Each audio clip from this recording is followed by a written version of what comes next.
Point ടേബിളിൽ 8ാം സ്ഥാനത്തെത്തിയിരിക്കുകയാണ് Kerala Blasters. അനിവാര്യമായ വിജയം വേണ്ടിയിരുന്ന ഒരു മത്സരത്തിൽ ബ്ലാസ്റ്റേഴ്സ് ജയം നേടിയിരിക്കുകയാണ്. ഒഡീഷ FCയെ 3-2 ത്രസിപ്പിക്കുന്ന പോരാട്ടത്തിനൊടുവിൽ ബ്ലാസ്റ്റേഴ്സ് കീഴടക്കിയത്.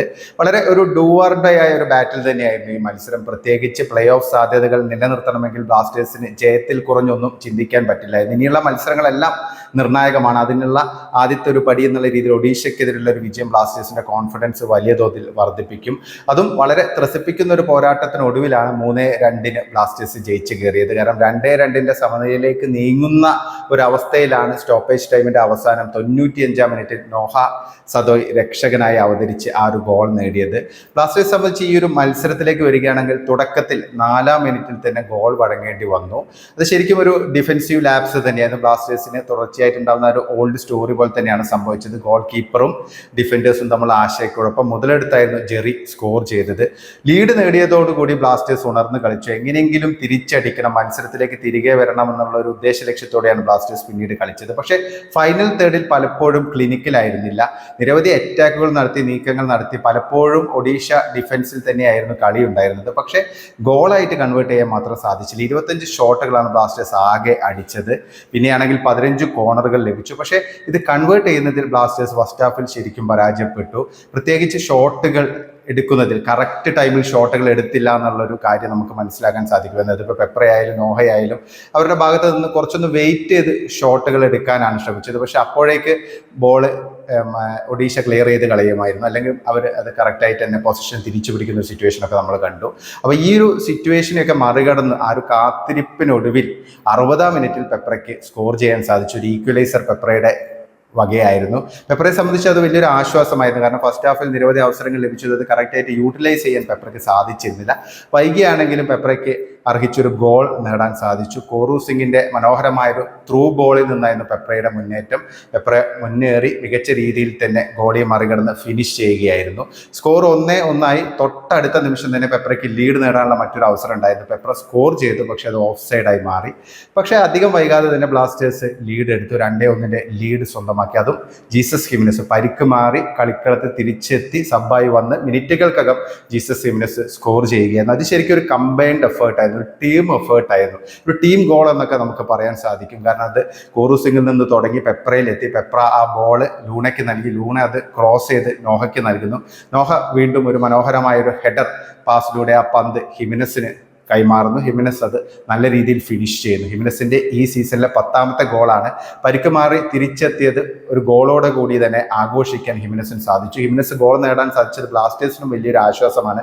പ്രത്യേകിച്ച് ബ്ലാസ്റ്റേഴ്സിന്റെ ഏറ്റവും മികച്ച ഫിനിഷറാണ് ജീസസ് ഹിമിനസ്. അതുകൊണ്ട് തന്നെ അദ്ദേഹം ഗോൾ നേടിയതും ബ്ലാസ്റ്റേഴ്സിന് വലിയൊരു അഡ്വാൻറ്റേജ് നൽകുന്ന കാര്യമാണ്. പക്ഷേ ആ ഒരു സന്തോഷം അധികം നീണ്ടുന്നില്ല. 80ാം മിനിറ്റിൽ ഒഡീഷ വീണ്ടും ഗോൾ നേടി സ്കോർ 2-2 അതും ബ്ലാസ്റ്റേഴ്സിന്റെ ഡിഫൻസിന്റെ മിസ്റ്റേക്കിൽ നിന്ന് തന്നെയായിരുന്നു. സച്ചിൻ സുരേഷിന്റെ പെർട്ടിക്കുലർലി നമുക്ക് അങ്ങനെ തന്നെ പറയാം. കാരണം സച്ചിൻ സുരേഷ് എത്ര മത്സരങ്ങളാണ് ഇങ്ങനെ മിസ്റ്റേക്കുകൾ വരുത്തുന്നത് ഒരു വലിയ പ്രശ്നം തന്നെയായിരുന്നു. സച്ചിൻ സുരേഷിന് ഇപ്പോഴും ഒരു കൺഫ്യൂഷൻ ഉണ്ട്. ബോള് പഞ്ച് ചെയ്ത് കളയണോ, അല്ലെങ്കിൽ പുഷ് ചെയ്യണോ, അല്ലെങ്കിൽ അത് കൈപ്പിടിയിൽ ഒതുക്കണോ എന്നുള്ളത്. ഏത് ബോൾ പിടിക്കണം, ഏത് ബോൾ പഞ്ച് ചെയ്ത് കളയണം എന്നുള്ള കാര്യത്തിൽ അദ്ദേഹത്തിന് ഇപ്പോഴും ഒരു ക്ലാരിറ്റി ഇല്ല. അതുമാത്രമല്ല, ബോൾ പഞ്ച് ചെയ്ത് കളയുമ്പോൾ മിക്കവാറും എതിരാളികൾക്ക് തൊട്ടു മുമ്പിലേക്കാണ് ഇട്ട് കൊടുക്കുന്നത്. അങ്ങനെയാണ് ആ ഒരു ഗോള്, 2ാമത്തെ ഗോൾ ഒഡീഷ സ്കോർ ചെയ്തത്. അപ്പോൾ അവിടെ നിന്ന് വല്ലാത്തൊരു നിരാശയായിരുന്നു. പക്ഷെ അതിന് ശേഷം ഒഡീഷയുടെ ഡെൽഗാഡോ റെഡ് കാർഡ് കണ്ട് പുറത്തു പോകുന്നു.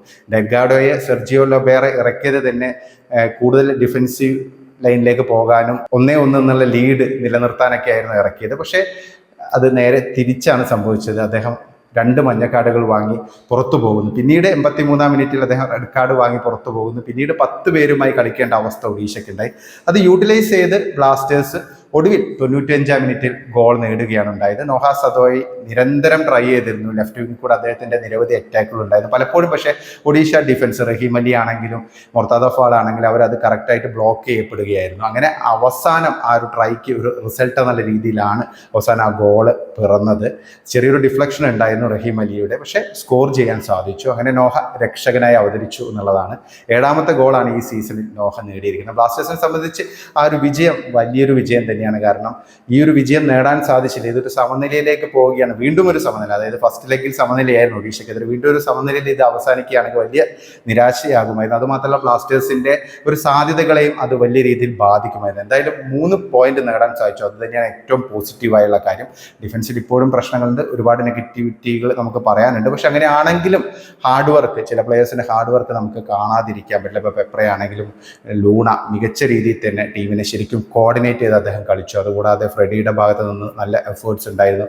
നോഹ പിന്നെ ജീസസ് സിമിനസ് വന്നിട്ട് ഇമ്പാക്റ്റ് ഉണ്ടാക്കി. അപ്പോൾ ഇങ്ങനെയുള്ള ഒരു ഹോൾ റൗണ്ട് ആയിട്ടുള്ള എല്ലാവരുടെയും ഒരു പെർഫോമൻസ് ഉണ്ടായിരുന്നു. പക്ഷെ അങ്ങനെയാണെങ്കിലും ഡിഫൻസ് ഇപ്പോഴും ഒരു പ്രോബ്ലം ആയിട്ട് തന്നെ നിൽക്കുകയാണ്. ഡിഫൻസിൻ്റെ ആ ഒരു ഇഷ്യൂ ഇപ്പോഴും വലിയൊരു പ്രോബ്ലം തന്നെയാണ്. പ്രത്യേകിച്ച് സച്ചിൻ സുരേഷ്.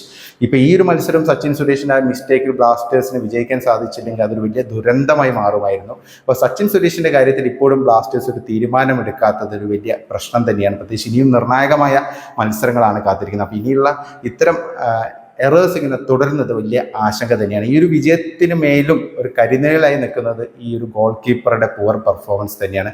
സച്ചിനെ മാറ്റി ഒരു പുതിയ ഗോൾ കീപ്പറെ കൊണ്ടുവരാൻ ബ്ലാസ്റ്റേഴ്സിന് ജനുവരി ട്രാൻസ്ഫർ ഇതുവരെ സാധിച്ചിട്ടില്ല.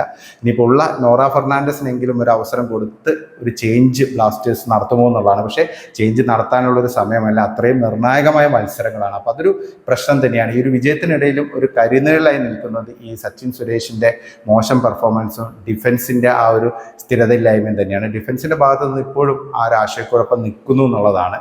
എന്തായാലും 3 പോയിന്റ് നേടാൻ സാധിച്ചു. തൽക്കാലം നമുക്ക് അങ്ങനെ ആശ്വസിക്കാം. നിങ്ങൾക്ക് എന്ത് തോന്നുന്നു ഈ ഒരു മത്സരത്തെക്കുറിച്ച്? നിങ്ങളുടെ അഭിപ്രായങ്ങൾ കമൻ്റായി രേഖപ്പെടുത്തുക.